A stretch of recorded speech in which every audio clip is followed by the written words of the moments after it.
You possess a diamond, your most precious jewel. Of course, you use a hyper-intelligent AI SmartVault to protect the diamond because that's the kind of smart person you are. It has fancy cameras that let you see what's going on inside. People are going to try to steal the diamond because it's shiny and precious, and because that makes this scenario exciting. But can you trust your AI SmartVault? In this video, I'm going to describe the problem of eliciting latent knowledge, an open problem introduced by the Alignment Research Center in December 2021. For this, we must venture bravely into a 106-page Google Doc. Until recently, my laptop simply lacked the RAM to read this, but now, equipped with Apple's latest hardware, I am ready. But first, what is the Alignment Research Center? It describes itself as a non-profit research organization whose mission is to align future machine learning systems with human interests. Their current work consists of 2 projects: model evaluations and theoretical research. You may have already encountered the work of the evaluation team if you've read the GPT-4 technical report from OpenAI. The report says that OpenAI granted the Alignment Research Center, or ARC, early access to their models as part of their expert red teaming efforts in order to enable their team to assess risks from power-seeking behavior. Perhaps the most striking experiment was this one: to simulate GPT-4 behaving like an agent that can act in the world. ARC combined GPT-4 with a simple read-execute-print loop that allowed the model to execute code, do chain-of-thought reasoning, and delegate 2 copies of itself. ARC then investigated whether a version of this program running on a cloud computing service with a small amount of money and an account with a language model API would be able to make more money, set up copies of itself, and increase its own robustness. The report we'll be looking at falls under ARC's theoretical alignment research. To make their ideas concrete, and perhaps because they like diamonds, or at least preventing their theft, the authors used the SmartVault scenario to illustrate the key ideas behind the problem. My video will focus solely on describing the eliciting latent knowledge problem by walking through the report written by Paul Christiano, Ajeya Cotra, and Mark Xu, released approximately 18 months ago. Okay, let's dive in. Suppose we train a model to predict what the future will look like according to cameras and other sensors. So, for example, starting from this state, where we see a vault with the door open, if the model knows that if this axle is spun, the door will close, then it could predict that the future feed from the camera will look like this. This is a predicted future camera frame. Or if the starting camera footage features some rapscallion in the doorway rushing in, and the predictor knows that spinning this axle opens the trapdoor, then it might predict this as a future frame. Let's suppose that we have such a predictor. We then use planning algorithms to find a sequence of actions that lead to predicted futures that look good to us. Okay, this all sounds reasonable so far. We should surely pick actions that end up with the kind of future we want. We want to keep our diamond safe so we can flog it later on eBay. But wait. Some action sequences could tamper with the cameras. Perhaps the thief puts a screen in front of the camera and makes it look like the diamond is still there. Or if we're thinking bigger than diamonds and we are predicting general situations involving humans, we might see predicted camera footage of happy humans, regardless of what's really happening. That sounds bad. No one wants that. What's a little quirky about this problem is that in order to accurately predict that the camera shows a picture of the diamond, the predictor knows that a thief has set up a screen. If we knew the camera image was of a screen, we could tell the model that's obviously not what we wanted. Only a fool wants a picture of a diamond rather than a real diamond. Though a picture is not completely worthless. On eBay, this picture of a diamond costs £11.49. But still, you get the point. The essence of the eliciting latent knowledge problem is how can we train the predictor model to report its latent knowledge of off-screen events? Why is this problem so important? The ARC team believe that ELK is central to many aspects of alignment. Hopefully, as we step through the problem, it will become clear both why it's tortuously difficult and also seriously important. Thinking about powerful AI systems can be difficult and unintuitive. To make things concrete, one contribution of this work is to set up a toy scenario in which a prediction model could show us a future that looks good but is actually bad, and explain why eliciting latent knowledge could address this problem. Personally, I found this toy scenario helpful for building intuition. It's also useful to place this work in the context of previous research. The authors note that a significant portion of their efforts have focused on ontology identification, something that other researchers have also identified as key. They view their main contributions as providing a more precise discussion of the problem, possible approaches, and why it appears to be challenging. Okay, but what is ontology identification? The report cites this article from Yudkowsky, describing the nuances of the problem in great detail. They themselves define it as the problem of mapping between an AI's model of the world and a human's model, in order to translate human goals defined in terms of the human's model into usable goals defined in terms of the AI's model. Since this was, at least for me, a little abstract, I asked GPT-4 to help make it more concrete. It offered the following. Suppose we tell an AI to maximize human happiness. We might think of happiness in terms of concepts like joy, satisfaction, fulfillment, etc. But the AI might develop a different ontology where happiness is understood in terms of brain states or chemical reactions.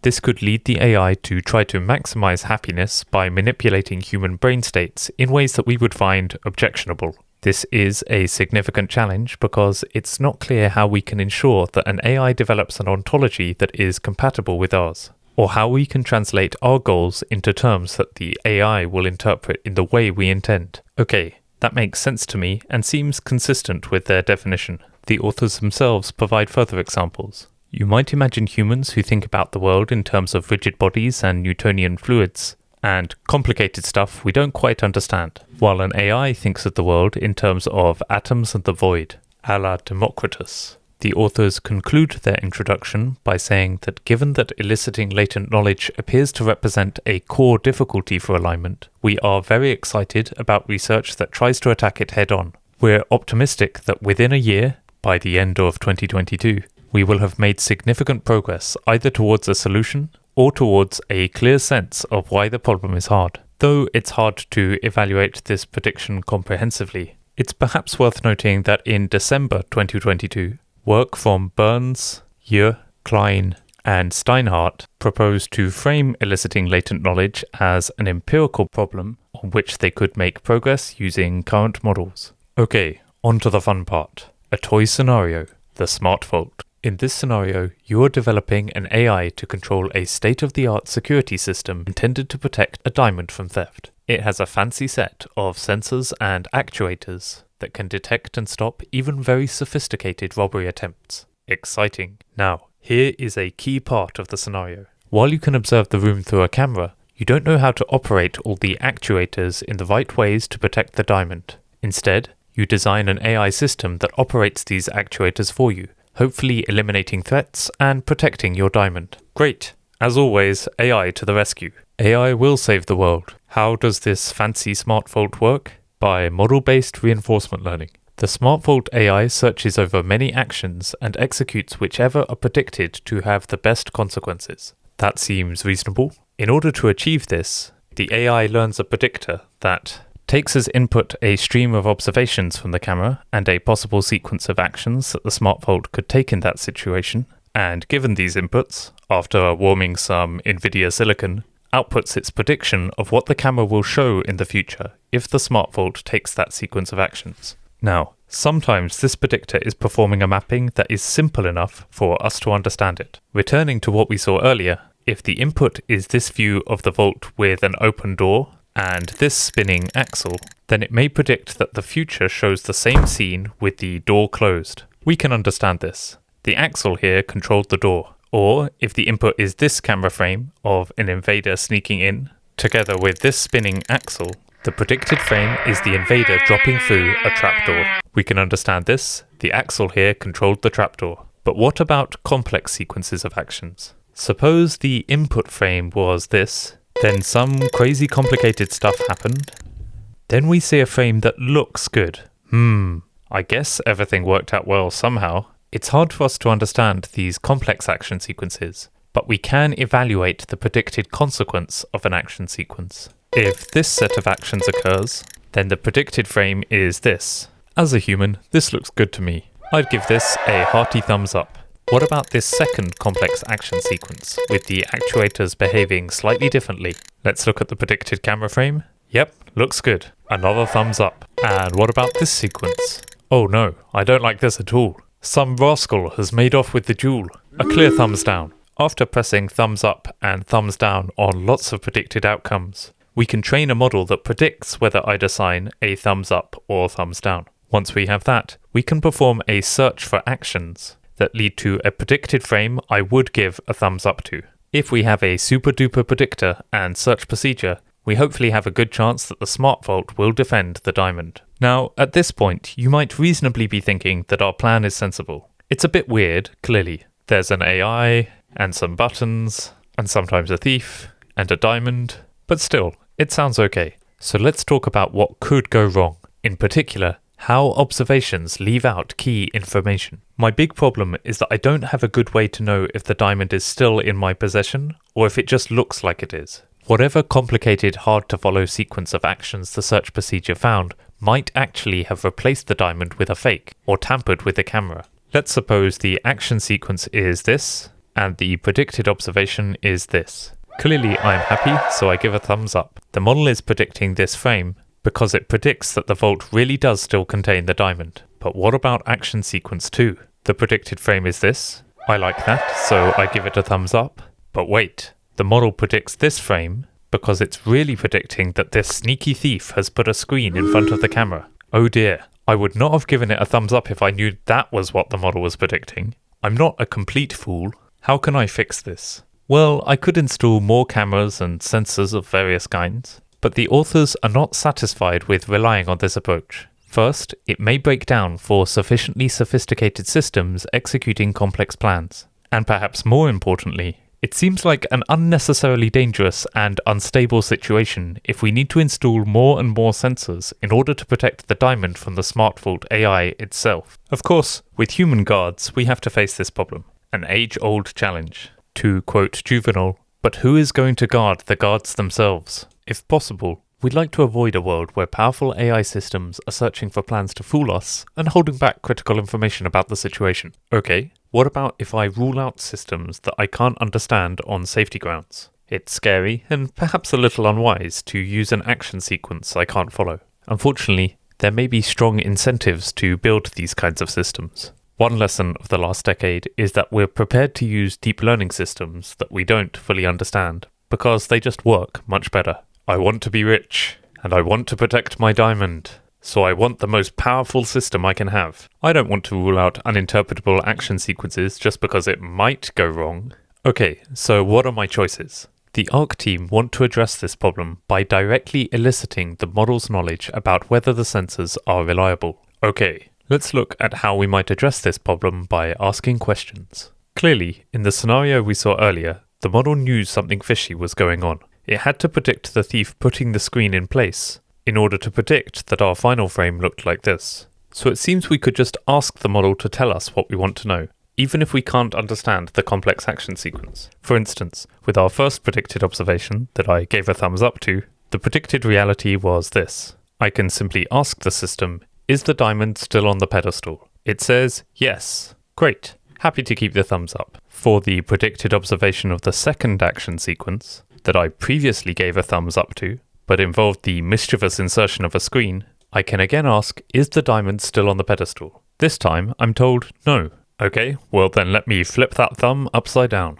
At this point, we've got the key ingredients of the problem in hand. So let's turn to a baseline. Specifically, what you'd try first and how it could fail. To keep things conceptually simple, let's assume that the predictor model works by predicting the second part of the video based on the first part and an action sequence. So it takes in the first part of the video and the action sequence, then it will figure out what's going on, then it runs a prediction extractor, and finally it outputs the predicted second part of the video.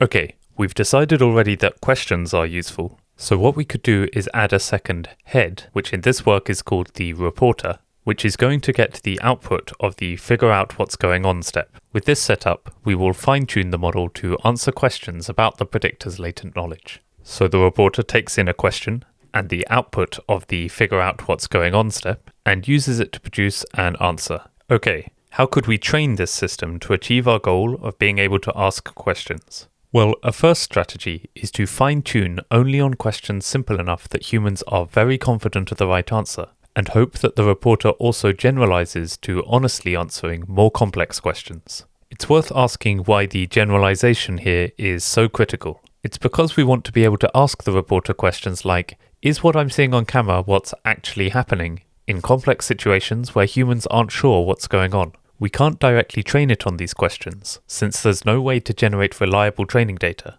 Our human evaluators would often answer incorrectly. So what can we do? We can train the reporter to answer questions in simpler situations where humans can be confident about what happened. Imagine this big grey blob is the space of all possible smart action sequences, some of which can be very complex. Some part of this space, which here is coloured in green, is the set of actions where a human observer can tell the diamond is safe. Another set, coloured red, contains actions where the human observer can tell that the diamond is not safe. So I can happily provide labels for these kinds of action sequences and be confident they are correct. Now, in the dream scenario, the reporter trained on the coloured parts of the space perfectly generalizes to the rest of the big grey blob. So for every possible action sequence that the SmartVault can perform, the reporter can accurately answer my question, is the diamond still on the pedestal? Should we expect this generalization to happen? It might do. I might be lucky. Sadly, as the authors point out, it is possible to find a counterexample, a scenario where the naive training strategy won't always work. Specifically,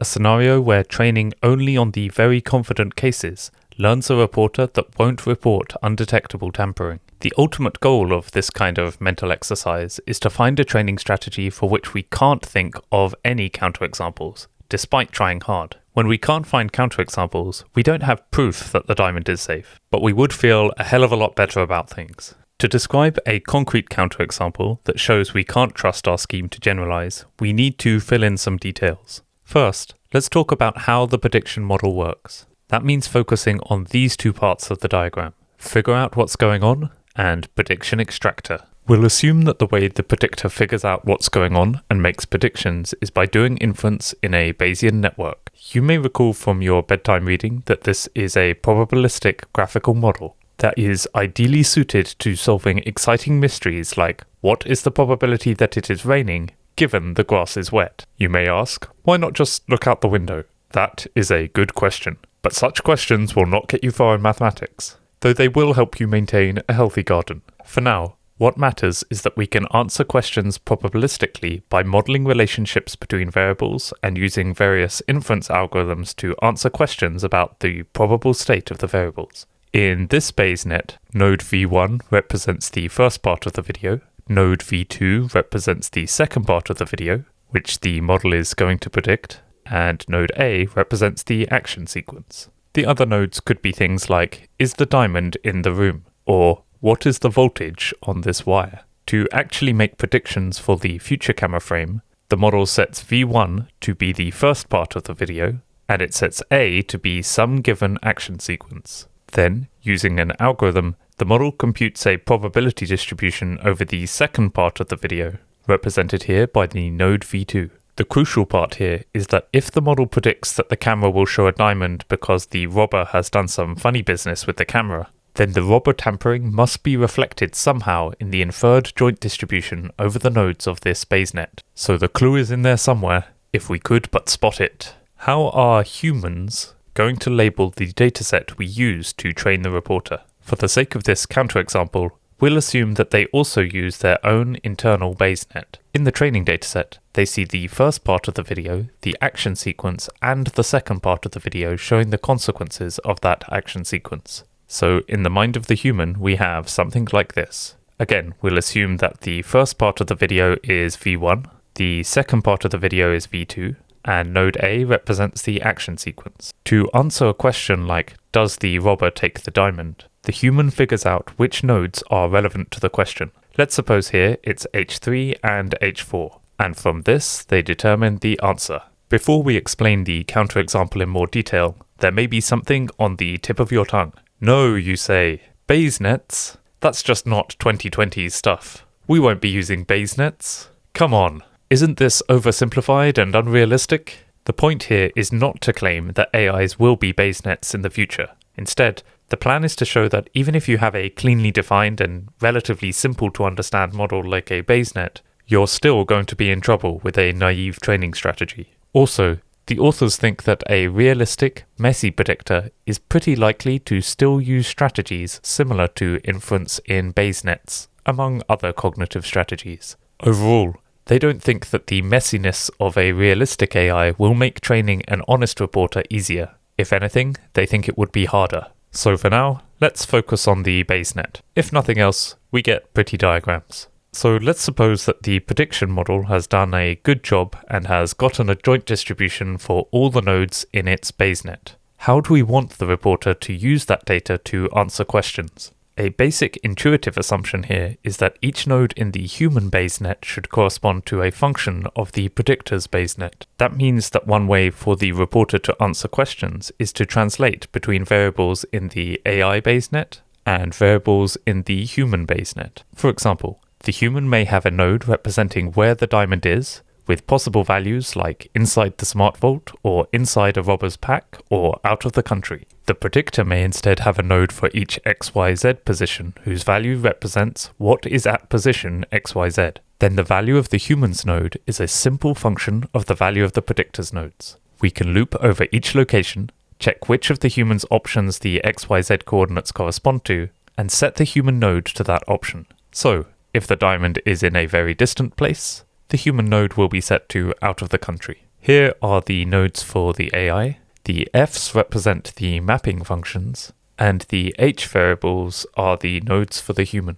Once we've done this translation, the reporter can answer questions using whatever subset of nodes the human would have used to answer that question. This is great. In this case, the diamond is being stolen. The predicted frame looks good, but that's because there was a screen. This looks like a situation where we'll be tricked, but we will know the truth. Because when we ask our question, does the robber take the diamond? The reporter looks at the nodes in the human Bayes net that have been translated from the AI's Bayes net and figures out that the answer is yes. The reporter is honest. It has a little halo. This kind of reporter is called a direct translator. It will accurately answer on the training set labeled by the humans, and it will generalize to the big grey blob. Who doesn't want a direct translator? Everyone wants a direct translator. We've said that we're building a counterexample. So how can things go wrong? Let's construct a reporter that works a bit differently. Instead of mapping nodes in the predictor's Bayes net over to all the nodes in the human Bayes net, our new reporter will map across just 3 variables.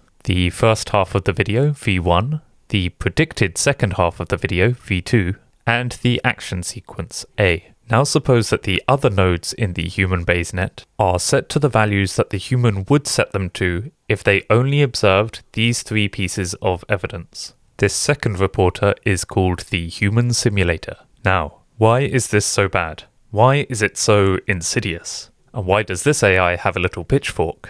The problem is that this second reporter will get exactly the same accuracy as the direct translator on the training set. But when we try to generalize to the big grey blob of all possible SmartVault action sequences, things get messy. Once we move on to the difficult cases, where the human would believe the diamond is still there, if the only information they have to go on is the first part of the video sequence, the action sequence, which is too hard to understand, and the predicted second half of the video sequence, then the reporter will also mimic this prediction. Specifically, if asked, does the robber take the diamond, it will report no, even though it has been pilfered. To make this clearer, the direct translator fills in nodes in the human Bayes net with what the human should believe, while the human simulator fills them in with what the human would believe if they saw that video and action sequence. This means it will answer accurately in the training dataset where a weak AI chose actions, but would switch to answering incorrectly if the stronger SmartVault AI can come up with more sophisticated plans such that humans wouldn't be able to tell what happened from the video and action sequence.